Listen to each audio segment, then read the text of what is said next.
All right, I think we are live on YouTube, and we'll be live in a moment on Facebook. Let me just double check everything. This is the Conscious Resistance Live episode number 90.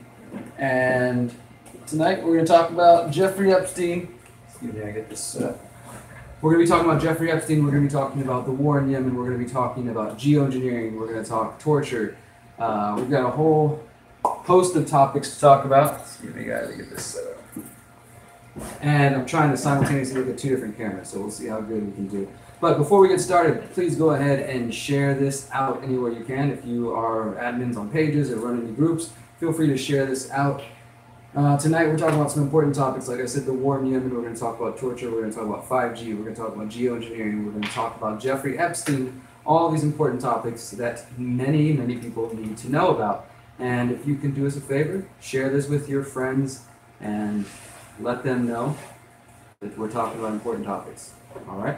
And also comment below, let people know where you're listening from. If you're tuned in via YouTube, Facebook, or you're watching live later, just comment below and say, hey, I'm listening from Houston. Hey, I'm listening from LA or wherever. And maybe you'll see somebody in your area that you can connect with and try to build locally and organize and, I don't know, opt out of all these crazy things that we're dealing with here in our world and the different things we're going to talk about today, from government corruption to outright greed to mad scientists to torturing human beings and all kinds of different things. We're going to talk about some ethical questions and all that good stuff, but let's get right into it while you guys are sharing this. I appreciate that.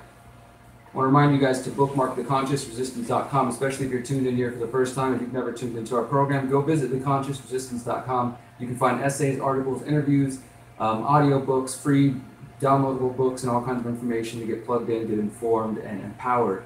And scroll down here to see if you go to theconsciousresistance.com, you can subscribe to our newsletter, get our weekly email updates. I'll be sending one out tomorrow, for example, about all of our content we release throughout the week and what we're working on and how you can support and get involved. And one of the topics we've been covering more recently, I'm just going to go ahead and get right into it. I appreciate everybody who's listening. We got people tuned in from Greece, from Utah, from Alaska. I see Oregon, Georgia, Australia, London.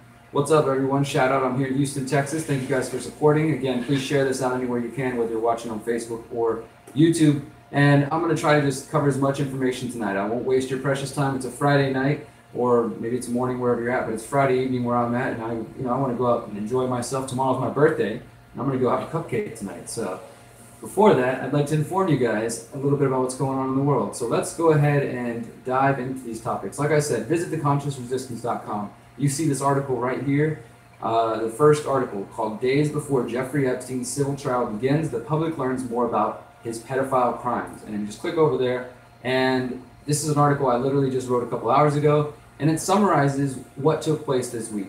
Essentially, what we had happen is the Miami Herald put out a 3-4-part investigation detailing the crimes of Jeffrey Epstein. And those of us in the independent media, alternative media, whatever you want to label us, we've been talking about this for years now. And if you follow our channel, you know that we actually put out a documentary on November 1st called Bringing Down Jeffrey Epstein. And I'm kind of knee deep in exploring these pedophile rings, these human trafficking, sex trafficking rings, starting with Epstein. And, I'm going into a group called the Finders, and, that's like a whole other topic that I hope you guys will subscribe to our channel so you can learn more about. But, we've been talking about this for a minute. It's not like it's completely new. However, the Miami Herald actually did some good journalism. Let me say this, let me congratulate them, especially for a mainstream outlet. They actually dug in and they accessed, let me see how many records. They spent a year. And they had a team of people. That's one thing I will say. When you're backed by, say, a main newspaper or a corporate organization, you can afford to just focus on one story for a year and still eat and still be able to survive. Those of us in the independent media, without your support, we can't dedicate as much time to that. And some people, have to basically stop their investigations because they can't afford to do it. And that's the great thing about support from you guys is literally, I'll tell you this, Jeffrey Epstein's trial starts next Tuesday. I'm going to be in Palm Beach, Florida, reporting on the trial Tuesday, Wednesday, Thursday, and Friday for sure. I'll be there all next week, and if I need to, I'm willing to stay longer. I did call the courthouse, and they said the trial is expected to go 10 days, and the thing about this, let me just kind of give you guys a little bit of background. I'm imagining most of the audience here knows who Jeffrey Epstein is. If you guys are listening wherever you're tuned in and you're completely unaware of who Jeffrey Epstein is, then please do check out this article. I don't want to spend too much time getting into it other than to say he is a billionaire pedophile connected to everybody from Hollywood elite to American politicians to British royalty, and more than, we used to say at least 40 women came forward accusing him of essentially raping them, molesting them, and just these pedophile activities. Now the Miami Herald shows that there's at least 60 victims, and one of the lawyers, Bradley Edwards, he says there's hundreds of victims. So we really don't know. And the cops even in the case said, hey, the more we started asking questions, we kept finding more people. And so this guy is just connected to all kinds of people, and he was able to get away with what they call a sweetheart deal. Did only 13 months in prison, despite all these young girls saying that he abused them. He was only charged with one count of solicitation of prostitution to a minor, which solicitation of prostitution to a minor is called child trafficking or child pornography. They cut him a deal. And since doing my investigation, I've got my trusty little notepad here. And let me just name a couple names here. And the Miami Herald did do a good job of this, but let me tell you this. These are the people that are responsible for letting Epstein go. You've got State Attorney Barry Kisher. These people are all based in Florida. U.S. Attorney in Miami, Alexander Acosta, who's been the one receiving the most press. He is Trump's current labor secretary, and he helped him craft the deal. And although he officially says, well, we did the best we could do with the evidence we had, the new documents and the Miami Herald investigation shows that he straight up helped. He worked directly with Epstein's lawyer to craft the deal. So it wasn't like his arm was bent into it. He participated and is complicit in my eyes. You also have U.S. District Judge Kenneth Mara, who he sealed the documents and wouldn't allow the documents related to Epstein to be released.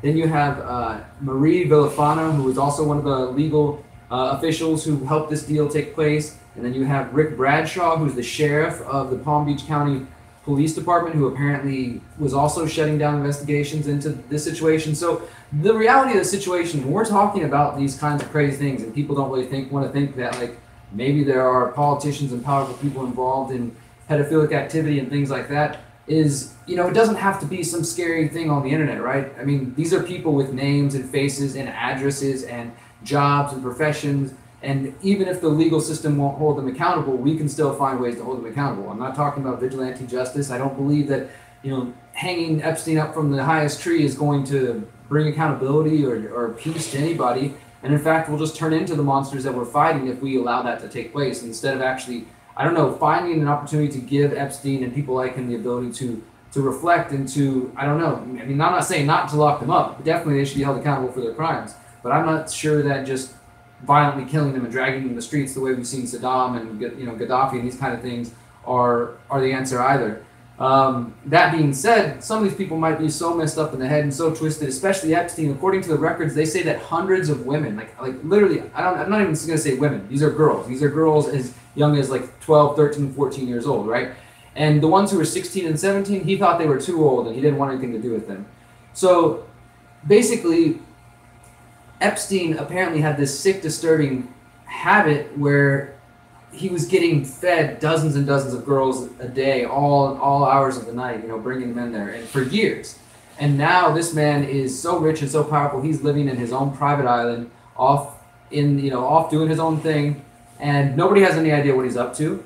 He's a registered sex offender at the highest level, level 3, which means he's more than likely going to be a repeat offender. But he's allowed to just go free on his island, and unless the people, raise up their own army or their own police force and go find out what the heck's going on in Little St. Jeff Island, then I don't know what is going to happen.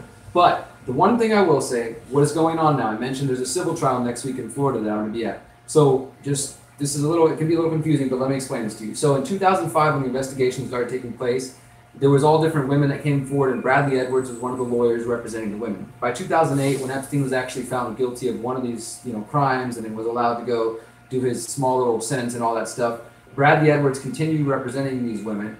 Well, Epstein countersued Edwards and another lawyer and basically accused them of trying to run some kind of Ponzi scheme to make money off him. Like, hey, they're promising people, hey, we're going to sue this rich guy, and these women are going to say he did things to them, and we're going to get rich off him. The whole thing was fabricated, and Epstein eventually dropped his lawsuit. Well, Bradley Edwards countersued and is now taking Epstein to court for defamation of character. So what this means is this case is not specifically related to actually Epstein's, he's not being accused of raping these girls. That he's already been tried and found, guilty of one charge, unfortunately. And basically, until that's overturned, which is, there's efforts to make that happen, until that's overturned, he's not going to be held accountable for any of these kind of crimes. But what the trial next week includes is an opportunity for the lawyer, Bradley Edwards, to get the women on stand and for them to tell their story. So they can, for the first time ever, say, this is what happened to me, this is the way I was abused, this is the way I was treated. And what this is supposed to do is to back up the idea that Bradley Edwards, his lawsuit against Epstein had merit because these women actually have evidence. You know what I'm saying? So it's kind of an indirect way for them to get into court and to be able to put this evidence up. So I will be in Palm Beach, Florida, all next week, reporting there. Every day you guys can tune in, and we're going to do this through the Conscious Resistance and through the Mind Unleashed. I'll be doing daily updates, live streams, and I'll post them all over the internet, of course, and updating you guys on what takes place every day in court. Of course, Epstein is not expected to actually be in attendance because this dude's too connected where they can't force him to be in court. So he's not going to be in court, but the women will be there, the lawyer will be there. I'm going to try to gather interviews, and at the least I'll write some articles and inform you guys of what's going on, because his name's in the press right now, and all of a sudden, for whatever reason, the media wants to talk about it because Miami Herald did do a good investigation, but they might very quickly move on like they tend to do. And I want to make sure that somebody's there from the independent media to actually represent the truth and tell you guys what is actually said in court. Because in my experience, I've done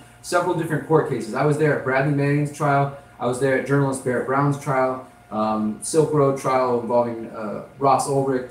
And I've been in other trials there, and it's a specific type of reporting. There's a lot of details that can get left out. So I'll be there every day writing and documenting and telling you guys what took place. And I do want to say thank you to a few different people who helped make that happen, because I just posted yesterday on the internet, hey, I'm thinking about going to see the Epstein trial because I just got back from doing a short trip investigating the finders, and so I can't afford to just make this trip to Florida. But thanks to Activist Post, check out activistpost.com, Mint Press News, and the Mind Unleashed, as well as supporters, two different supporters who I don't know if they want to be named, but two different supporters out there sent me funds. So I have now purchased my ticket. I'm headed to Florida next Monday, and I'll be there all week, like I said. And the trial, if it takes 10 days, I may stay longer, and if I can afford to do so, I will. But either way, next week I'll be there reporting for you guys. So please do stay tuned to theconsciousresistance.com. You can find us on BitChute, on Steemit, on MeWe, on Minds, and of course on Facebook and YouTube if you still are on these platforms. So yeah, I think that's probably enough about Epstein. I'm going to go ahead and post this link below for those who are on Facebook. Unfortunately, I can't reach my phone and post this on YouTube, but it's on the Conscious Resistance website, so you guys can find it there.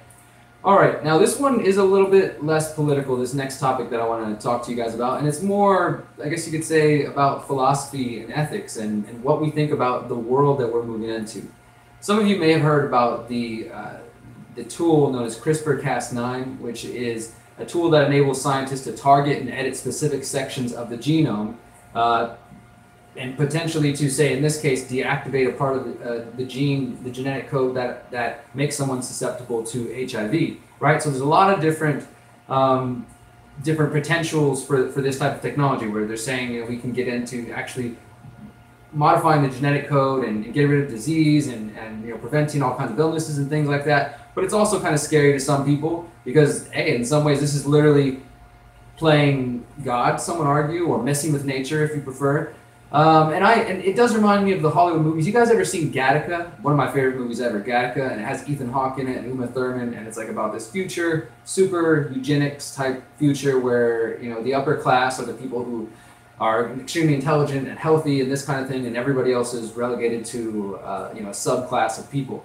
And it starts with them being able to, in the future, being able to genetically edit babies so that you can say, okay, well, we want my baby to be this hair color, to get rid of the predisposition to have alcoholism, to get rid of the predisposition to be angry. They start identifying all these things in the genetic code, I guess.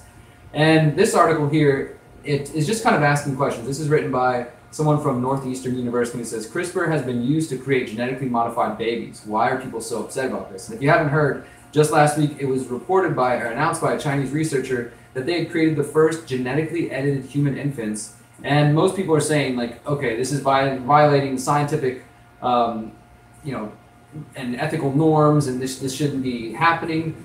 This article here quotes Ronald Sandler, a philosophy professor from the Northeastern University's Ethics Institute. He says, this is a pretty clear case of the unethical use of a powerful new technology, but the broader ethical issues about reproductive genetic engineering are extremely complex. So I don't want to get like way too into actually reading this. I'll share this with you because, as I said, now it's being talked about that CRISPR-Cas9 might be able to help prevent things like HIV. And I've written in the past on topics like epigenetics. If you're not familiar with what epigenetics is, epigenetics literally deals with the science of changes to the genetic code. And there's been studies now in rats and in male humans showing that trauma and different things that happen to your life actually are imprinted on your genetic code. And this can be found not only in your DNA, but in your offspring up to 3 generations following. So they stressed out these rats up to the point where they could see that this stress created imprints on them where their microRNA turned off, or these 2 switches basically flipped off, and they saw that same imprint on the following generation. So in those studies, they're saying things like this: well, with CRISPR-Cas9 and some of this new genetic engineering technology, genetic modification of human beings, we can go in there and flip those switches back off. But again, this kind of rings to me I don't know, man. I'm not necessarily a transhumanist. I'm not a Luddite, like anti-technology, but I do have my fears and concerns about technology. And I'm okay with dying. I don't care to be immortal. I'm not like, trying to stave off death by, downloading my consciousness into the internet. I like my individual human being, and perhaps maybe I'm still stuck in my human ego. If I would just let go of that, I could be connected to the hive, and we really all would be one. But I don't know, something about that, especially with the direction things are going, and the tech companies, the people that would probably be in charge of that type of technology, doesn't make me feel very secure. But with all that said, I do know that there are valuable uses of technology. I just kind of fear that once we start getting involved and interfering with the genetic code, where that could lead. And when I think about epigenetics, well, so if trauma can be imprinted into our DNA, and that can lead to these microRNA switches turning on or off, and that can lead to health issues or anxieties and different emotional traumas, well, what happens once we start to become conscious enough of who we are as beautiful, powerful, individual human beings, and we consciously do that healing, and we switch back, right? We turn those switches back off just by using our minds, our hearts, actually getting connected to ourselves, as opposed to going inside of us like mechanical beings and flipping switches. I don't know. Maybe I'm wrong here, right? What are your thoughts? I see some comments coming up on YouTube, and let me read a few of these on Facebook. I've read it can go back up to 14 generations. Some studies, the studies that I've seen, like the verified studies, actually show up to 3 to 4 generations. Now, of course, there are definitely, I'll say there are certain native indigenous traditions that talk about this kind of thing, and we've talked about the spiritual lineage of us as human beings, and have said, yeah, this is kind of, science is finally catching up, right? That what the spiritual community in many ways have already known for years. But nonetheless, I find it interesting, and I don't know, what do you guys think? Is that an ethical dilemma? Is that a problem to start going in there and messing with people's DNA code? Obviously, if it's voluntary, then I guess like, hey, you mess with your DNA code if you want. I'm not going to be the first one to volunteer, but more power to you, right? Let me post that article to you guys right here if you haven't seen it. So I just wanted to share that with you guys. Again, nothing like super politically important, but nonetheless something worth mentioning. The next 2 topics we're going to talk about here, we're going to kind of take these together. They deal with the war, specifically with torture, and with Yemen and what's going on in the nation of Yemen, and what has been called the greatest humanitarian crisis, definitely of 2018 and maybe in some time. So let me read a comment here from YouTube. The elite want you to give up on the physical realm and give in to the dark transhumanist. I couldn't read the whole comment, but it sounds like he's kind of saying like transhumanism and giving up our humanity. And we could spend all night like, what does that even mean, right? What does it mean to be a human being? Is being a human being the idea that we came here to this planet and we're supposed to evolve to our fullest capabilities in order to reach new heights, and perhaps by the use of technology we are going to reach those heights? I know that's what some people argue, that like this is just going to augment and allow humanity to go further than ever before. But I don't know. I mean, technology, these computers, these phones, technically they come from nature, right? We had to rip the lithium out of the earth and to poison the soil and poison the waters to get these phones and to get these batteries and these things, right? In order for us to do this, to broadcast, to communicate, right? So is that of the earth? Isn't that the earth allowing us to communicate and to, be able to just connect to each other, to spread information and awareness? I mean, it's hard to break down here, right? Like, I tend to prefer keeping things natural, right? But what does that even mean? What is natural? We're so disconnected from the state of being and nature at this point that what does that even mean anymore? Does that mean going outside and spending some time in the trees and the plants? Does that mean allowing yourself to die? Or is being a human being trying to live to your fullest potential, and whatever that means? Like I said, this is a conversation we could have all night. Like, what defines us as human beings? I'm going to move on before I just start getting too ranty here. And we're going to talk about this issue here. This is coming from the American Civil Liberties Union. You can see this article. It says, we're suing the CIA to find the body of a torture victim. Now, this is pretty crazy. I'm not sure if you guys are aware of this. I've written articles about this over the years. But in November 2002, following 9/11, of course, the CIA tortured Gul Rahman to death in a secret prison in Afghanistan. 16 years later, his family is still desperately trying to find out what the CIA did to his body. So, if you don't know this, in the years and the weeks following, the months following 9/11, hundreds of people were kidnapped. Like, there's no other way to put it. They call it rendition, just like they call waterboarding. What do they call it? It's not torture. It's enhanced interrogation, right? So kidnapping is rendition, torture is enhanced interrogation. But literally, they're kidnapping people all around the country, and not even in the U.S., all around the world, that they thought might be suspected of terrorism in any way. So all kinds of people who, and some of them are still held in Guantanamo and other places right now in secret U.S. prisons around the world, have never truly been found guilty. Some of them have never been charged, and they're still being held. This is 17 years later. I mean, it's insane, right? This guy is one of them, and I've written about him before. He actually is one of the few that's actually reported to have died, and there is suspected that more men have died as a result of U.S. torture, but that hasn't been documented. But his story is fairly well known, and I think if I'm remembering correctly, they say he died of hypothermia after being like waterboarded and just tortured and all kinds of crazy things. And I mean, it's really disturbing. And the other thing is that basically the CIA tried to cover it up, and they cremated his body to try to make sure that nobody would have any connection to this. And of course, it should come as no surprise to you guys that the current CIA director, Gina Haspel, who Trump nominated and promoted, she was involved in this CIA black site in Thailand and definitely played a role in the death of this man. So, I mean, yeah, you can add that to your bit of evidence that Trump is not an anti-establishment here to save the day, because he surrounds himself with torture, people who promote torture and criminals and things like that.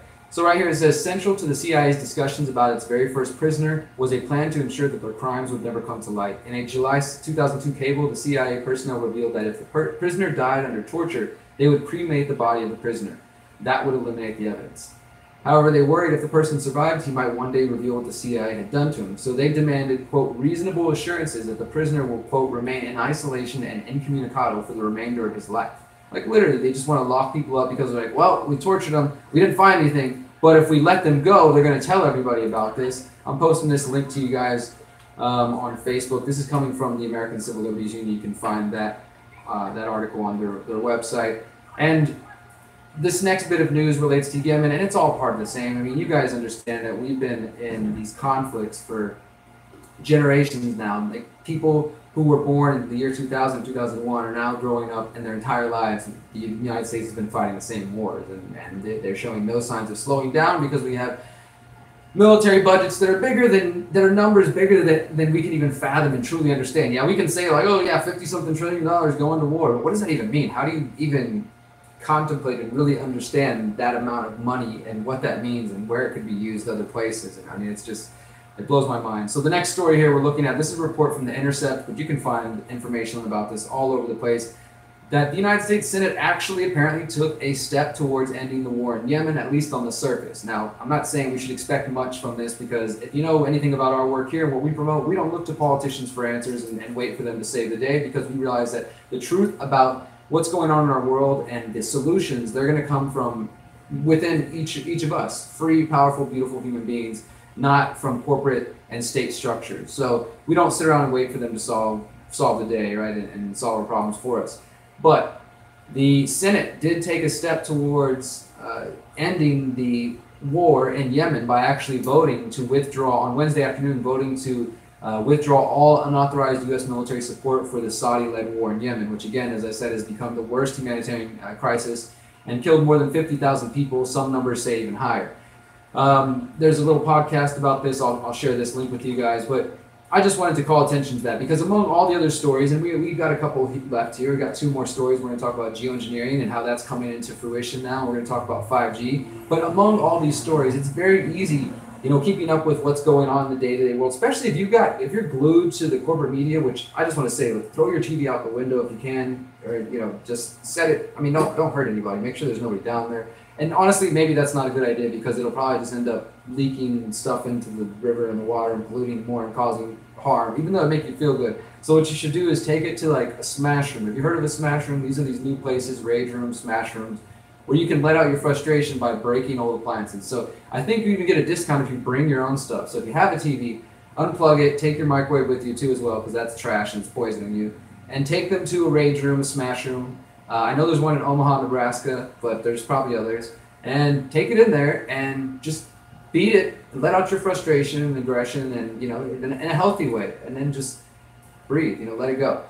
But once you're done with that, stop paying attention to them, stop reading their papers and their magazines, and really just wash your mind free of their garbage and see that there are wars going on. There are trillions of dollars being taken from the American people via involuntary taxation and used to fund all kinds of programs that we have no say in. Whether that means secret space programs or hiding dirty businesses and money laundering and supplying weapons to all kinds of countries and funneling terrorists and human trafficking networks. It's all going on, right? So that's the reality. And we're never going to find out about it. They're never going to do an audit where they tell us the truth. That's just, get over it. Don't think when they say, oh, they're going to audit the Fed, they're going to do, they're not going to ever audit anything and say, hey, by the way, guys, we just wanted to confess we've been doing some crazy stuff and we never told you about it, but we're hoping now that you'll have some forgiveness and tell us, that better luck next time. All right, I'm rambling now, but let's get into geoengineering.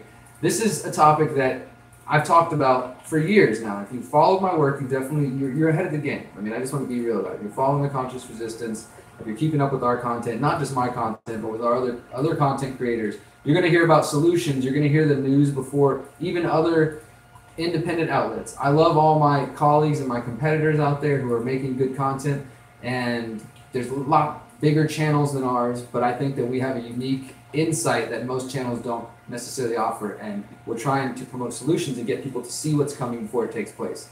So in line with that thinking, I've been talking about this topic, geoengineering, for some time now. You're looking at, if you're seeing this, if you're seeing my screen, you're seeing the article from the Conscious Resistance titled, United Nations Pushes Geoengineering as Last-Ditch Effort to Save Humanity. And I predicted this, I don't know how long ago. I mean, plenty of people. I'm not trying to sound special. But I got this information out there like other people. And what we've been seeing is years after years, they've been slowly pushing this idea that we're going to need to geoengineer the planet. Geoengineering, a type of geoengineering known as it's called SRM, solar radiation management. It involves spraying aerosols out of planes like strontium, barium, aluminum to reflect the sunlight, right? And I'm not like, this is not a fiction movie or what's that movie that we saw last year, Geostorm or something like that. This is a reality. This is a real thing, right?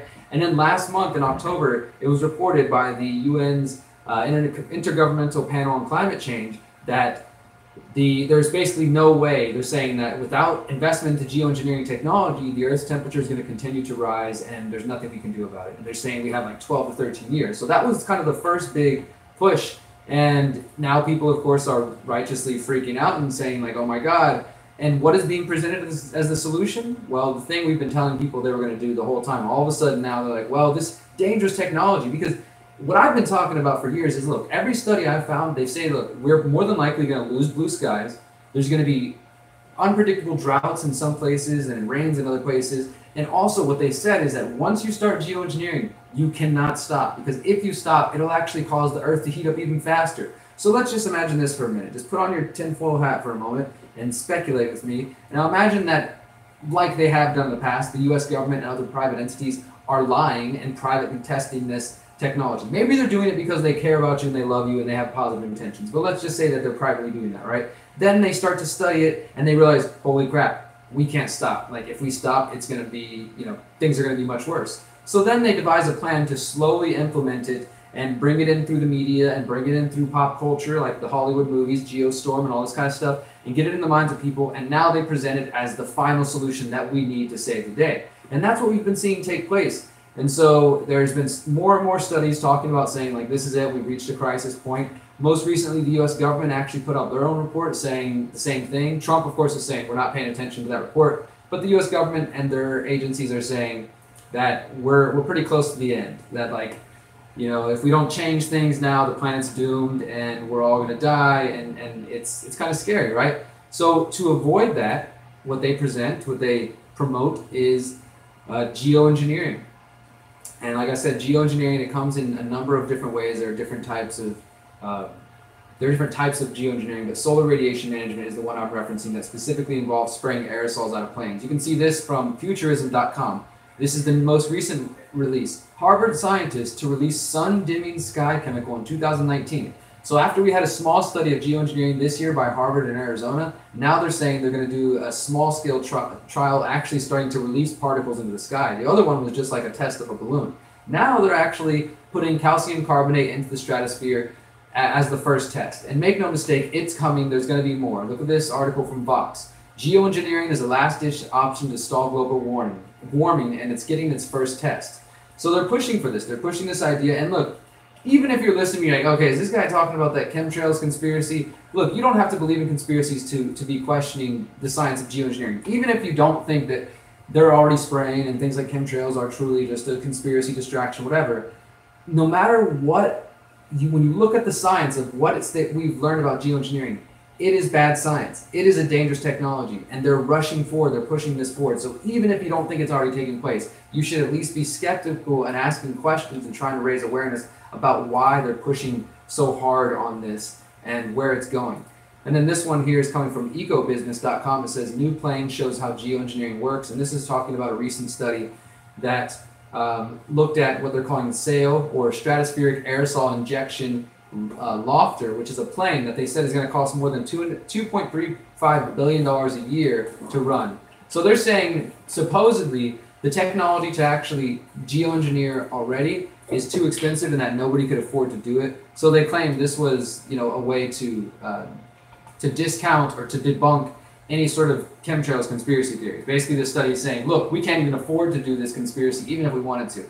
I don't necessarily buy that because, as we just discussed, the Pentagon's missing like trillions and trillions of dollars. Where could that go? It could be outfitting private planes for some sort of secret program where they're testing weather modification and geoengineering, climate engineering techniques. It's not that far out of reach because this is the reality of what's going on. So one more story, and we're 30 minutes in. That's not too bad. One more story, and then we'll take some questions. I will go back through and scroll through the comments if anybody on YouTube or Facebook wants to ask questions. And again, I just want to remind you guys to bookmark theconsciousresistance.com, where you can find all of our content, including our documentary about Jeffrey Epstein called Bringing Down Jeffrey Epstein, and my ongoing investigation into the Finders cult, which you can find on our website. And lots of different content there. Just go there, get plugged in, explore. You can follow us on Telegram. You can subscribe to our email list. You can subscribe to our text list. We're on Steemit. We're on Minds. We're on BitChute. And one other reminder, at the end of this year, by January 2019, my friends, if you're listening, I'm not going to be posting new content to you. There will be no more new content on Facebook, on YouTube, on Instagram, on Twitter, on Google, on Amazon. As of 2019, I'm not going to delete the channels. They'll be there for people to find and digest, hopefully.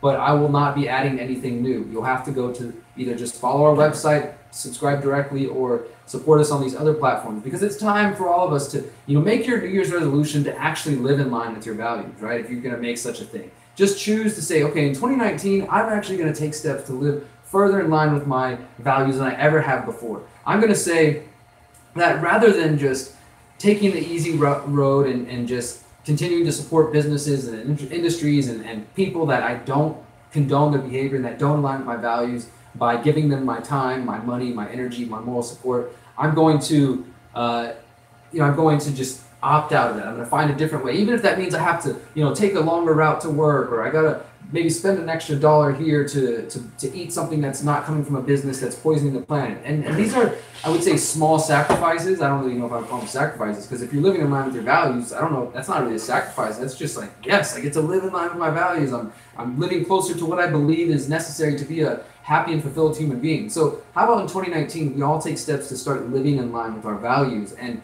for me, that means no longer supporting these networks. I've built up my work over the last 9 years using Facebook. In April, I deleted my personal profile. I've continued to use this through the Conscious Resistance page, but I want to fully embrace the decentralized platforms that I know are the future. And I can't keep doing that if I'm talking to you guys on the old platforms. And more than likely, I'll lose half of you. And most of you won't follow because people are lazy, I realize. Let's be real about it. Some people literally, and statistics show that people absorb what they know about the world through social media now, mostly through Facebook. I think that's part of the control mechanism.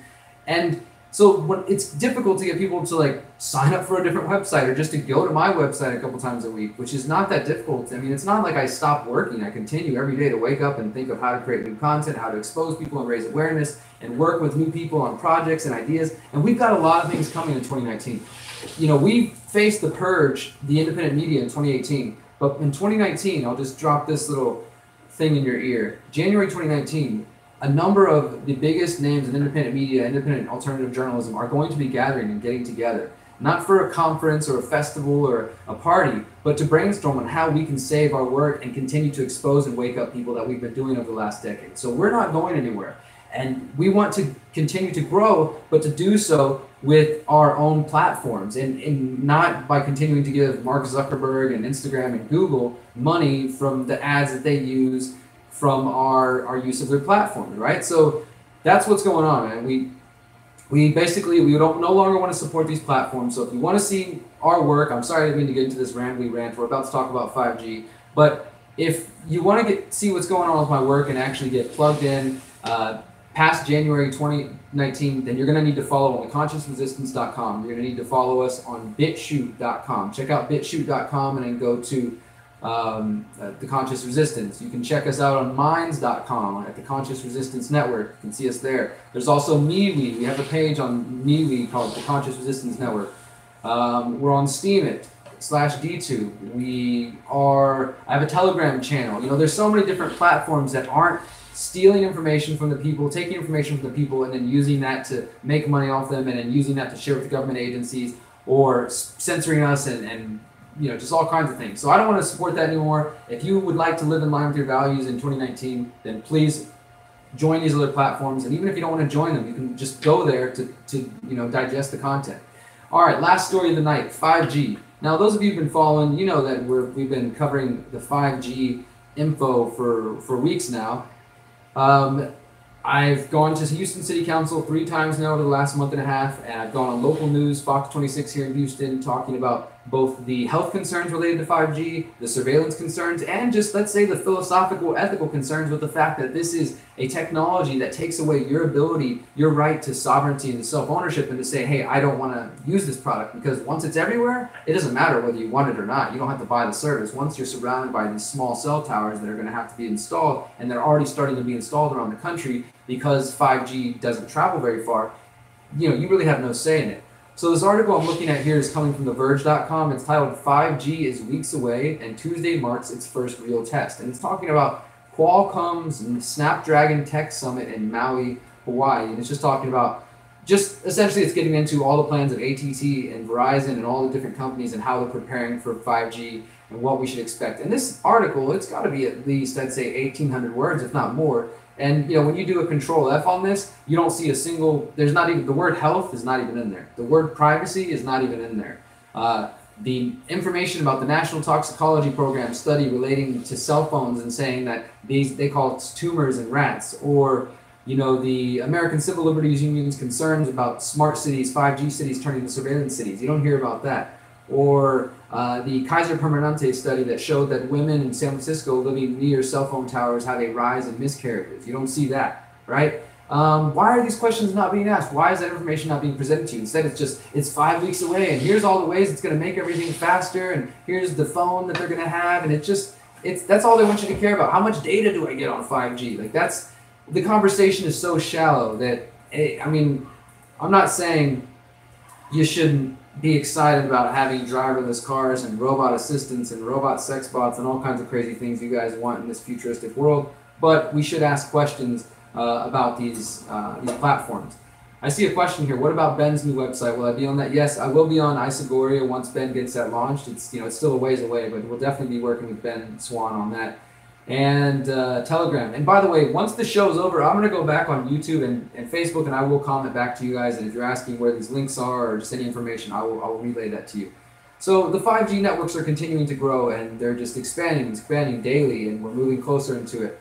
And we see, here's another concern. This article from marketplace.org says the U.S. government doesn't want 5G tech that's made in China. And it's talking about how the giant Chinese electronics maker and Huawei is the world's largest supplier of 5G networking equipment. And basically the US doesn't want to use any 5G infrastructure that's been made by China. Why? Because they're worried that maybe they've got some spyware, some malware already on there. It's not like the US government ever does that, right? They would never sell their allies technology that has secret software and malware inside so they can monitor what they're doing and their communications, right? The US government would never do that. How dare you guys think such a thing? I can't believe you. So, I mean, these are just the latest developments. It's growing. We're weeks away because what all these companies are saying is that by 2018, Verizon's going to have some of the networks live. But by second quarter 2019, this is supposed to be fully live. And by 2020, 2021, 5G is going to be everywhere. Now, I've been saying this recently because there was more news about the Chinese social credit system discussing how, if you haven't heard about this, it's like that Black Mirror episode that everybody knows about that I've never seen yet, that talks about using your public behavior as a way to basically to use social engineering. Think about this. If you don't go to the right places, if you don't vote, if you're not volunteering in your community, if you're posting angry things on social media, if you post fake news, you'll be penalized, right? But you'll also be given credits and boosts and benefits for acting a certain way, right? So my point here is that's already taking place in China, and their system is going to be completely live all around China for all their 1.3 billion people by next year. And so they're already keeping people from traveling. They're doing all kinds of different things to prevent people from living their normal lives and to, again, without a gun to their head, use this social credit system, AI, futuristic system to shape them and socially engineer them. That's what's coming to the United States. And if you can't see it yet, then I guess you're not really paying attention. 5G is going to help that take place. I'm going to keep saying this until people really get it. Once you have 5G in place, then you have to take into consideration that recently the TSA announced that all domestic travel in the United States, this is no longer a conspiracy, all domestic travel in the United States will require biometric facial recognition scanning within the next 2 years. So they already started doing this with international passengers coming in and out of the United States. But now the TSA, within the last 2 months, has said, this is our plan. Domestic program, facial recognition everywhere. Take the facial recognition, take those cameras all over the place, these new smart lights that are going to have audio detecting devices that are recording all the time and listening to all the time, and add this with the 5G, which is what all these devices need to make the Internet of Things, and you have the United States social credit system, especially if people get Facebook and the social media companies to become public utilities where they're in the hands of the government. Because then once the government has access to everything you've already done via social media, they can use that as a way to kind of judge you and penalize you in your actual social life. But this is just the ramblings and rantings of one crazy man here in Houston, Texas. You guys can be the judge and do your own research. Of course, I have plenty of information which I would say backs this up, and that can be found at theconsciousresistance.com. The last thing I want to say about 5G, I'd like to just show this to you guys. Whether or not you're in Houston, if you want to help us out, man, we just launched a campaign in Houston to get people to email and call the Houston City Council. Once again, I don't think that the city really gives a damn and these people are going to come save the day, but I've gone there 3 times and I've gotten to question them, and I've gotten those videos and put them online, and they each have tens and thousands of views. We've been able to get on local news, and this is all in less than 2 months. And we've started to get people to email them and to contact them and say, hey, what about these health concerns? What about these privacy concerns? And the city council members are actually responding and showing some care, or they're at least paying lip service to this, right? So we have this event. I'll post this on Facebook. I'll post this on YouTube if anybody cares. But this is also on theconsciousresistance.com. All we're asking, if you've got a little bit of time, email them, make some phone calls if you feel like it. Just tell them, hey, I'm concerned that you're going to be killing people in Houston with 5G, or whatever you want to say, or you're concerned about privacy. all kinds of different things. So if you care, even if you're not in Houston, this is the thing. Houston is the 4th biggest city in the country, in the United States. And even if you're not in the United States, if we can get the 4th biggest city in the United States to challenge the paradigm and to slow down, and maybe they'll actually have an environmental impact study, or they'll actually let the people have a vote on it or a comment period, that will help everybody, right? So if we can get that done in Houston, then that can help those of you who are in smaller cities and smaller towns. And so, yeah, just think about it that way. You can make an email, you can do a phone call, or I have it set up right here. You can see there's a template. So if you're like, I don't even know what to write, I wrote it for you. All you need to do is just put a name in and do the rest yourself. If you can't do that, well, then I guess we're all screwed if we can't even help each other in that way. But that's where I'm going to end it tonight, my friends. I appreciate your time very much and you guys hanging out with me. I will check out the comments real quick and see if we got anything. Anybody want to say anything, feel free to get in, and I'll share this with audiences on both platforms.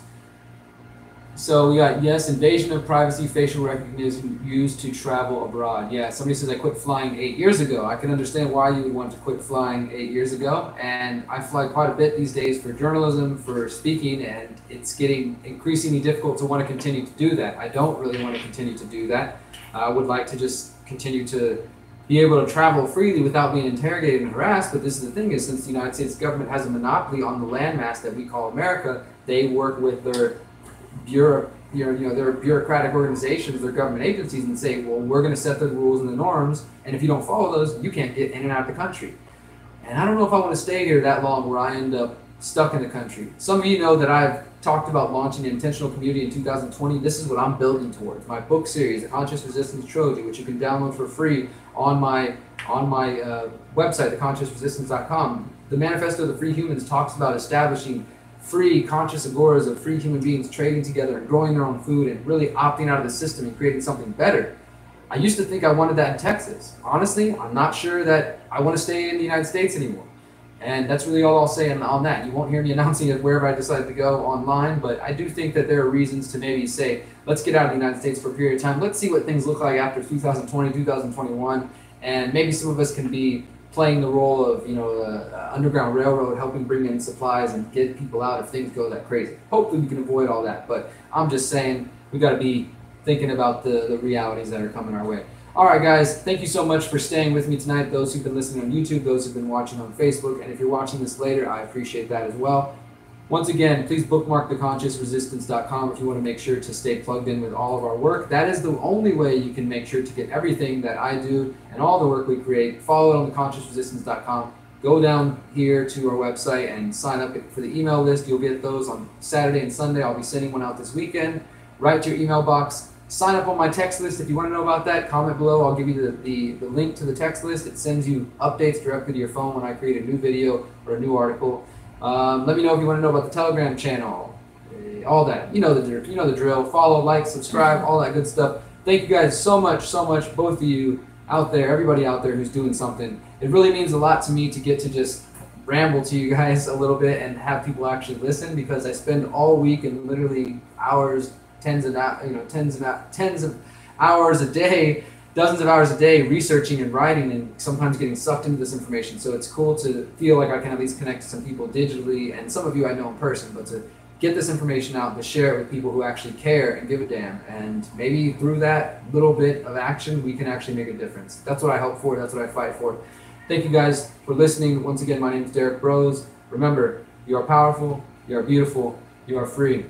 Peace.